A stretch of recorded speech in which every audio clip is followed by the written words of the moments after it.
എന്നും നല്ലവൻ യേശു, എന്നും നല്ലവൻ, ഇന്നലെയും ഇന്നും എന്നും മന്നേ നല്ലവൻ, ഇന്നലെയും ഇന്നും എന്നും മന്നേ നല്ലവൻ.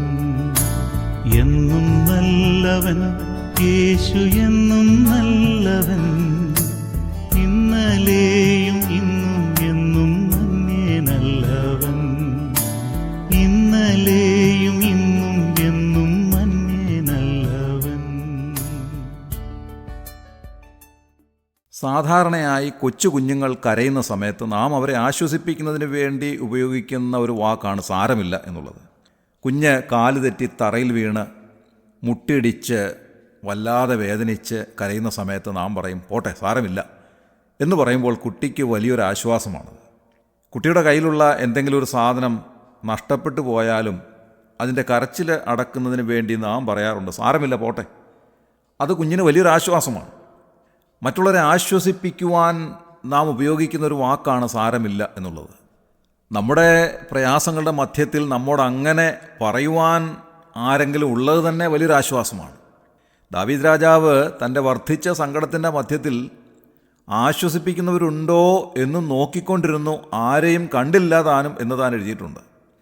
നമ്മുടെ പ്രയാസവേളയിൽ, നമ്മുടെ ദുഃഖവേളയിൽ നമ്മെ ആശ്വസിപ്പിക്കുന്ന ആരെങ്കിലും ഉണ്ടോ എന്ന് നാം വാസ്തവമായി അന്വേഷിക്കാറുണ്ട്. അങ്ങനെ ആരെങ്കിലും നമ്മെ ആശ്വസിപ്പിക്കുവാൻ വരുന്നുവെങ്കിൽ അത് വലിയൊരു ആശ്വാസമാണ്. അവർ നമ്മോട് കരയണ്ട, സാരമില്ല, സാരമാക്കണ്ട എന്ന് പറയുമ്പോൾ അത് വലിയൊരാശ്വാസമാണ് എന്നുള്ളതിൽ ഒട്ടും സംശയമില്ല. വിശുദ്ധ ബൈബിൾ പരിശോധിക്കുമ്പോൾ അതിലുടനീളം കാണുവാൻ സാധിക്കുന്നത് ആശ്വസിപ്പിക്കുന്നതിൻ്റെ ചരിത്രങ്ങളാണ്, ധൈര്യപ്പെടുത്തുന്നതിൻ്റെ ചരിത്രമാണ്. ഉൽപ്പത്തി പുസ്തകം മുതൽ തന്നെ നാം അത് കാണുകയാണ്. ആദമിനും ഹൗവയ്ക്കും അനുസരണക്കേട് നിമിത്തം പാപം ചെയ്ത് അവർക്ക് ലഭിച്ചിരുന്ന സൗഭാഗ്യങ്ങളെല്ലാം നഷ്ടമാക്കി ഏദൻ തോട്ടത്തിൽ നിന്ന് പുറത്താക്കപ്പെട്ടു എങ്കിലും ദൈവം അവരെ തള്ളിക്കളഞ്ഞില്ല. അവരെ വീണ്ടും ദൈവസന്നിധിയിലേക്ക് അടുത്തു വരുവാനുള്ള വഴി ഒരുക്കി കൊടുത്താണ് കർത്താവ് അവരെ ആശ്വസിപ്പിച്ചത്. അങ്ങനെ തിരുവെഴുത്തിൻ്റെ ഓരോ ഭാഗങ്ങളും പരിശോധിക്കുമ്പോൾ അവിടെയെല്ലാം ദൈവം ആശ്വസിപ്പിക്കുന്നതും ധൈര്യപ്പെടുത്തുന്നതും നമുക്ക് കാണുവാൻ സാധിക്കും.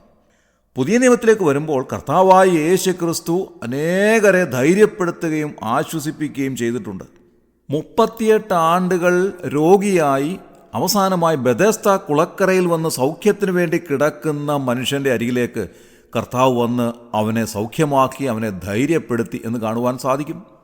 18 ആണ്ട് കൂനിയായി കിടന്ന ഒരു സ്ത്രീയെ കർത്താവ് തൻ്റെ അരികിലേക്ക് വിളിച്ച് അവളെ സൗഖ്യമാക്കി ആശ്വസിപ്പിച്ച് ധൈര്യപ്പെടുത്തി അയച്ചതായി നാം വായിക്കുന്നുണ്ട്.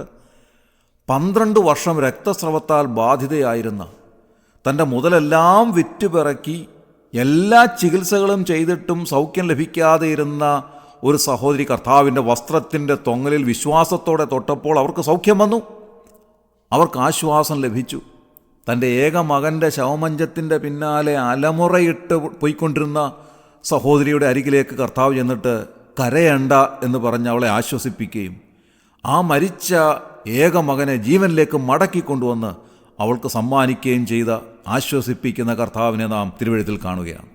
അങ്ങനെ ദൈവവചനം നമ്മെ ആശ്വസിപ്പിക്കുന്നതാണ്. ദൈവവചനത്തിൻ്റെ എല്ലാ ഭാഗങ്ങളും നാം പരിശോധിക്കുമ്പോൾ നമ്മെ ഒരു നിലയിൽ അല്ലെങ്കിൽ മറ്റൊരു നിലയിൽ ആശ്വസിപ്പിക്കുന്ന വചനം കാണുവാൻ സാധിക്കും. ഈ വചനം നമ്മോട് സംസാരിക്കുന്ന വചനമാണ്. നമ്മുടെ പ്രയാസത്തിലും നമ്മുടെ ദുഃഖത്തിലും നമ്മുടെ സങ്കടത്തിലും ഒക്കെ നമ്മോട് സംസാരിക്കുന്ന വചനമാണ് ദൈവവചനം. അതാണ് ദൈവവചനത്തിൻ്റെ വലിയൊരു പ്രത്യേകത എന്ന് പറയുന്നത്. എന്നെ കേൾക്കുന്ന മാന്യ സ്നേഹിതരെ, നിങ്ങളുടെ പ്രയാസത്തിൻ്റെ സമയത്ത് ഈ ദൈവവചനം നിങ്ങൾ ഒന്ന് ധ്യാനിച്ചു നോക്കിയാട്ടെ. ഈ വചനം നിങ്ങളോട് സംസാരിക്കുന്നത് കാണുവാൻ സാധിക്കും. നിങ്ങളുടെ പ്രയാസത്തിൽ നിങ്ങളെ ആശ്വസിപ്പിക്കുന്നത് കാണുവാൻ സാധിക്കും. നിങ്ങളെ ധൈര്യപ്പെടുത്തുന്നത് കാണുവാൻ സാധിക്കും. നിങ്ങളുടെ നഷ്ടം എന്തു തന്നെ ആയിക്കൊള്ളട്ടെ, നിങ്ങളുടെ ജീവിതത്തിലെ പ്രതിസന്ധികൾ എന്തെല്ലാം ആയിക്കൊള്ളട്ടെ, നിങ്ങളുടെ സമാധാനം നഷ്ടപ്പെടുത്തി കളയുന്ന ഏതെല്ലാം സാഹചര്യങ്ങളിലൂടെ നിങ്ങൾ കടന്നുപോയിക്കൊള്ളട്ടെ, എന്നാൽ ദൈവവചനത്തിൻ്റെ അരികിലേക്ക് നിങ്ങൾ വരുമ്പോൾ, ഈ വചനം നിങ്ങൾ ധ്യാനിക്കുമ്പോൾ, നിങ്ങളുടെ പ്രതിസന്ധികളിൽ നിങ്ങളെ ആശ്വസിപ്പിക്കുന്ന ശബ്ദം നിങ്ങൾക്ക് കേൾക്കുവാൻ സാധിക്കും. നിങ്ങൾ മനസ്സൊരുക്കത്തോടെ ഈ വചനം ധ്യാനിക്കുന്നുവെങ്കിൽ സാരമില്ല എന്ന് നിങ്ങളോട് പറയുന്ന ഈ വചനം നിങ്ങൾക്ക് കേൾക്കുവാൻ സാധിക്കും. അപ്പോസ്തലനായ പൗലോസ് റോമർക്ക് ലേഖനം എഴുതുമ്പോൾ താൻ എഴുതുന്ന വളരെ വിശേഷവിധിയായ ഒരു വാക്യം ഇങ്ങനെയാണ്. റോമാലേഖനം 8-ാം അധ്യായം 18-ാമത്തെ വാക്യം: നമ്മിൽ വെളിപ്പെടുവാനുള്ള തേജസ് വിചാരിച്ചാൽ ഈ കാലത്തിലെ കഷ്ടങ്ങൾ സാരമില്ല എന്ന് ഞാൻ എണ്ണുന്നു. ഈ വാക്യം എത്രമാത്രം നമ്മെ ആശ്വസിപ്പിക്കുന്നതാണ്. ഈ കാലത്തിലെ കഷ്ടങ്ങൾ ഒരു പക്ഷേ നമ്മെ വല്ലാതെ തളർത്തുന്നതായിരിക്കാം. നമ്മുടെ മനസ്സിൻ്റെ സന്തോഷമെല്ലാം നഷ്ടപ്പെടുത്തി കളയുന്നതായിരിക്കാം. നമ്മുടെ സകല സമാധാനവും ഇല്ലായ്മ ചെയ്യുന്നതായിരിക്കാം. ഒരു പക്ഷേ ഭാവിയിലേക്ക് നോക്കുമ്പോൾ ശൂന്യത മാത്രം നാം കാണുന്ന ഒരനുഭവത്തിലൂടെ കടന്നു പോകുന്ന നിലയായിരിക്കാം.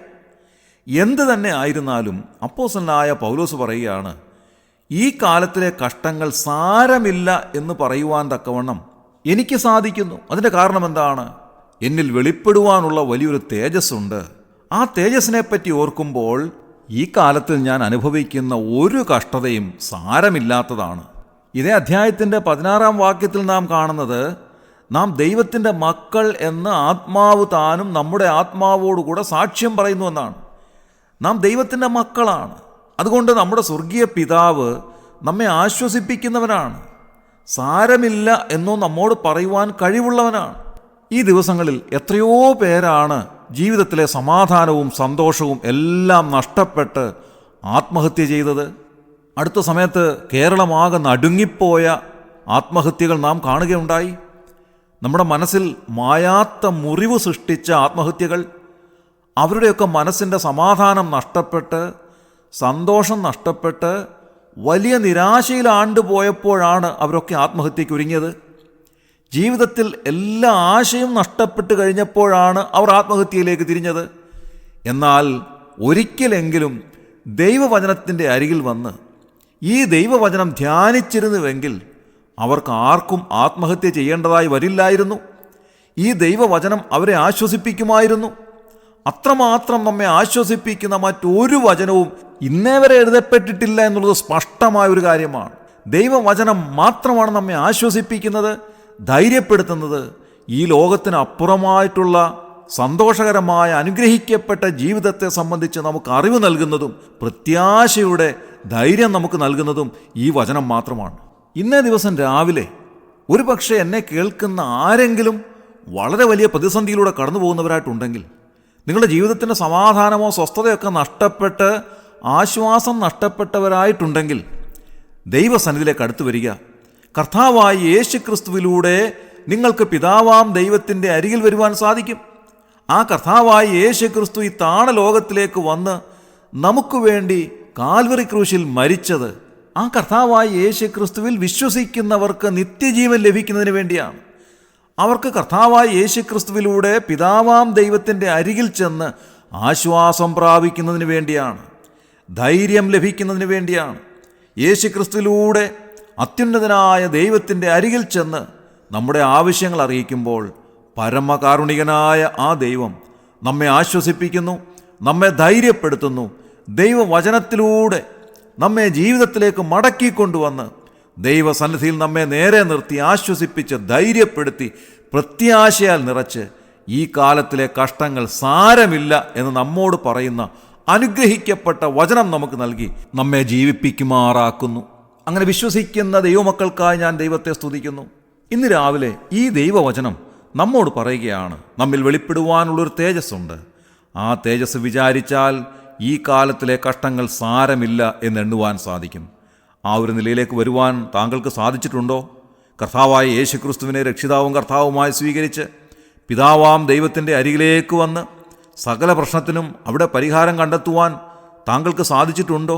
ഇല്ല എങ്കിൽ ഇന്ന് രാവിലെ കർത്താവായ യേശുക്രിസ്തുവിലുള്ള വിശ്വാസത്താൽ പിതാവാം ദൈവത്തിൻ്റെ അരികിലേക്ക് ചെന്ന് സകല പ്രശ്നത്തിനും പരിഹാരം ലഭിക്കുവാൻ, ആശ്വാസം കൈക്കൊള്ളുവാൻ ദൈവം നിങ്ങളെ ഇടയാക്കട്ടെ എന്ന് പ്രാർത്ഥിക്കുന്നു. നമ്മുടെ കണ്ണുകളെ അടയ്ക്കാം, പ്രാർത്ഥിക്കാം. ക്രിസ്തുയേശുവിലൂടെ അതിവാത്സല്യമായി ഞങ്ങളെ സ്നേഹിക്കുന്ന സ്വർഗീയ പിതാവാം നല്ല ദൈവമേ, അനുഗ്രഹകരമായ ദിവസത്തിനായി ഞങ്ങൾ നന്ദിയോടെ സ്തോത്രം ചെയ്യുന്നു. കർത്താവെ, പലപ്പോഴും ഞങ്ങൾ പ്രയാസങ്ങളുടെയും പ്രശ്നങ്ങളുടെയും മധ്യത്തിലൂടെ കടന്നു പോകുമ്പോൾ ഞങ്ങളെ ആശ്വസിപ്പിക്കുന്ന അവിടുത്തെ വചനത്തിനായി ഞങ്ങൾ നന്ദിയോടെ സ്തുതിക്കുന്നു. അവിടുത്തെ വചനം ഞങ്ങളോട് സംസാരിക്കുന്നതാകയാൽ ഞങ്ങൾ നന്ദിയോടെ സ്തോത്രം ചെയ്യുന്നു. ഇന്ന് രാവിലെ ഏതെങ്കിലും നിലയിൽ സമാധാനം നഷ്ടപ്പെട്ട, ആശ്വാസം നഷ്ടപ്പെട്ട, പ്രതിസന്ധികളോടെ കടന്നു പോകുന്ന ആരെങ്കിലും ഈ വാക്കുകളെ ശ്രവിക്കുന്നുവെങ്കിൽ കർത്താവേ, അവരുടെ ഉള്ളത്തോട് അവിടുന്ന് സംസാരിക്കണമേ. ഈ കാലത്തിലെ കഷ്ടങ്ങൾ സാരമില്ല എന്നുള്ള അവിടുത്തെ വചനം അവരെ ധൈര്യപ്പെടുത്തട്ടെ. തുടർന്ന് അങ്ങോട്ട് ആ വചനത്തിൻ്റെ അടിസ്ഥാനത്തിൽ ലഭിക്കുന്ന സന്തോഷത്തിലും ധൈര്യത്തിലും അവർ ജീവിക്കട്ടെ. അങ്ങനെ അവരെ അനുഗ്രഹിച്ചാട്ടെ കർത്താവേ. ഈ ശുശ്രൂഷയെ സംബന്ധിച്ച എല്ലാവരെയും ഒന്ന് അനുഗ്രഹിക്കണമേ. ഞങ്ങളുടെ പ്രാർത്ഥന കേട്ടതിനായി സ്തോത്രം. ഞങ്ങളുടെ കർത്താവ് രക്ഷിതാവുമായ യേശു ക്രിസ്തുവിൻ്റെ ധന്യമായ നാമത്തിൽ തന്നെ ആമേൻ.